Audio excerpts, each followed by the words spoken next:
much for joining me today. I really appreciate having you on. It's a pleasure to be here with you today. Thank you. Could you introduce yourself and your role at Under Armour? Thank you. I'm Leila Jalai. I joined Under Armour about a year ago, and I'm the SVP of Global End-to-End Planning and Go-to-Market. Wonderful. So you're new to Under Armour. Can you tell me about where you were working previously? Sure. I actually started my career as a mechanical engineer. I worked for an engineering company, and then I joined Accenture and in the technology and supply chain practice, and had the pleasure of working with clients such as PepsiCo, Pfizer, Loblaws, Ross Department Stores, just to name a few. And I spent a little over 10 years there before I joined Estee Lauder, and I spent about 9 years at Estee Lauder, and about a year ago I joined Under Armour. Excellent. What brought you to the role and to Under Armour? So the role itself was very interesting because it was a new role, and they had brought together all the different planning functions, global merch, financial planning, pricing, demand planning, supply planning, material planning. So they had brought all of that together as well as go-to-market. So trying to get rid of a lot of the silos that we see in planning. So I really wanted to be part of that organization and help define what planning's role going to be for Under Armour in the future. And Under Armour is an amazing company. They have great products. They have a very, very strong culture, and they have values that were very close to my heart. And it's in a way, it still is working like a startup. So you see that passion and that grit. Overall, it seemed like a right fit for me. That's great. You shared that with me that you're working on a major planning transformation. What's the future vision state for planning at Under Armour? I would say maybe I'm a little bit competitive, so I would say my future vision is for planning to be the best planning organization that it can be. But really, I think we have to make some shifts, and I think it really starts with the consumer. We really need to have a little bit of a shift of mindset of how we're planning. We need to be able to plan and predict how that consumer is going to shop, no matter where they're shopping, and be able to service them and delight them and make sure we have the right product at the right place at the right time. And that's a little bit different than the way that we're working today. We are very, planning our buy plans and what we're going to buy. So that a little bit of the shift there. So my vision really is for us to be able to grow the company and for planning to be an enabler of that growth. So yeah, very excited for what's ahead. Excellent. What are some of the major forces influencing your plans? Is it AI or other new technologies? What things are on your mind as you're building this future roadmap? Yeah, in terms of what influences the plans, where we are right now, from interest rates to geopolitical tension, there's a lot of different factors Yes. that influence plans. We are leveraging technology. We are running some AI and ML models in pricing. We are leveraging some tools to have lots of different factors influencing plans that they can predict using ML or AI. But I would say a lot of these things are more in silo. They're not all coming together. And that's why we're embarking on this transformation to bring that all together. Oh, great. And then, so what was your assessment of the planning capabilities when you first arrived at Under Armour? I imagine you had a unique perspective being new to the team. Yeah, I think, I was really surprised of how analytical the teams were, how data savvy they were, and from a data perspective, I think we're ahead of a lot of other companies in terms of some of the infrastructure that we've put in place. Everybody has a lot of passion for data and analytics. Our inventory levels were in a good place. I think, coming out of COVID, that's something that has been top of mind for a lot of companies, and we have healthy inventory levels. But as I mentioned, we have a great team. Everybody's trying to solve a problem, but they were trying to solve the problem for their function and not looking at it more end to end. So, lots of opportunities to also leverage some of the technology and tools that are out there to do that a little bit differently. That's great. How do you conduct your gap analysis, and what have you discovered so far? I've been there for a year now, but I've spent a lot of time talking to the teams, talking to different functions, really understanding what some of the pain points are. And it's interesting when you spend the time and ask all the questions, you realize that maybe the problem that they're having here that they're trying to solve is really going to be solved by another function and somewhere else, So again, spent a lot of time really understanding the pain points and some of the gaps that we have, and really working with the team to think about what that strategy is going to look like. Do we want to be here? Do we want to be there? So what does that roadmap look like, and how are we really going to get there? Gotcha. And what do you expect to be some of the big impacts of your transformation work?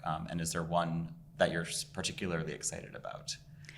So I believe that, end-to-end planning is like the body's nervous system, and planning really is the company's nervous system.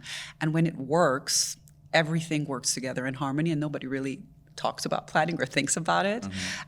But when it doesn't work, that's where some of the challenges happen, and it halts our ability to really react to internal and external factors that are out there.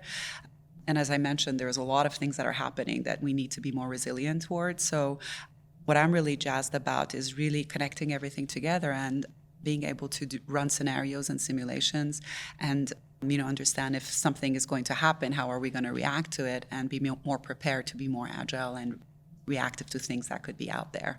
So I'm really excited about that and that connectivity.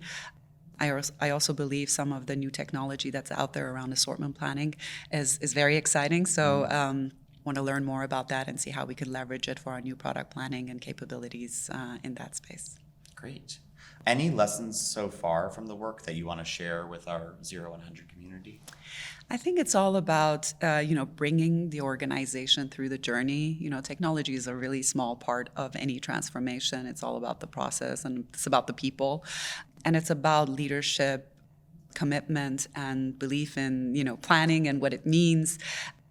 So I would just say, spend the time. We spent a lot of time looking at what's out there, and there's a lot of great companies out there, a lot of new capabilities. But it's difficult. You can't pick all of them for every different part of your organization. So spending the time with the teams, aligning on what that vision is, and then prioritizing in terms of what are we going to go after and what does this 3-year roadmap look like is going to be super critical. So my advice would be take the time to go through that. Ask all the questions, partner with organizations, like Zero100 and others to learn about best practices and make sure that you're making the right choices. That's great. Any other kind of anecdotes from the work and your time at Under Armour so far? I think, planning is playing a very different role today than it was playing about, 20 years ago or even 10 years ago. And, I'm excited to be part of it. And I do believe that it's going to be an enabler of growth in the future because it will allow us to really assess what the needs are and shift everything together to support it. So, I'm just excited for what's ahead. And I'm looking forward to the growth and looking forward to the transformation.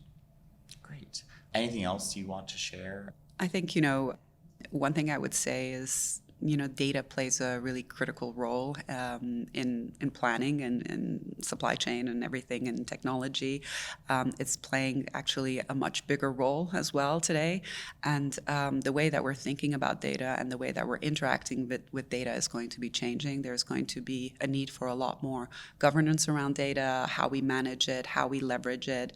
And especially as we move towards new technologies like AI, it's going to be critical for us to have a very clear roadmap on what our data infrastructure, data governance, and all of that looks like, because it's not going to be as much about this linear planning. It's going to be multidimensional, and we need to have new skill sets around how we interact with data and how we leverage it to set ourselves up for success. Mm-hmm. Yeah, and also getting away from linear, right? It's things that are constantly being replanned and adjusted to both, with the systems in place like technology, AI, as well as human interventions too, to kind of be adjusting that work. Yeah, right? exactly. I mean, I've been through many of these types of planning transformations, and if I go back, 20 years, it was, statistical modeling was the cool thing, and you wanted to have statisticians that were able to understand what type of algorithms you're using. Today is a very different world. I remember thinking, okay, now everybody that's coming out of school is going to need to have some level of understanding of statistics because those are how we're going to model. I think some of that is still relevant today, but again, it's going to be very different. We have to also be a little bit comfortable with uncertainty because we're not going to be able to tie everything together. We have to be able to trust what's coming out of some of these new technologies that are out there. So it's just a different mindset, and I believe it's a different skill set. Yeah, exciting times ahead. Definitely. Can I ask, you talked about planning as the central nervous system. Why'd you pick that analogy? Because it's the way that it connects everything together, and there was a time that I think planning was really a supply chain function. Planning is, I don't believe, is just a supply chain function anymore. It's a function that ties the commercial side very closely to everything else that's happening, and the way that you work with your finance partners, the way that you translate that strategy into plans. So it's really this web of connection with everything that's happening in the organization, and it allows, information to flow across the organization. So I think it's very similar in that sense to a nervous system, because your nervous system allows you to, react to something without, anything that's happening outside or even inside.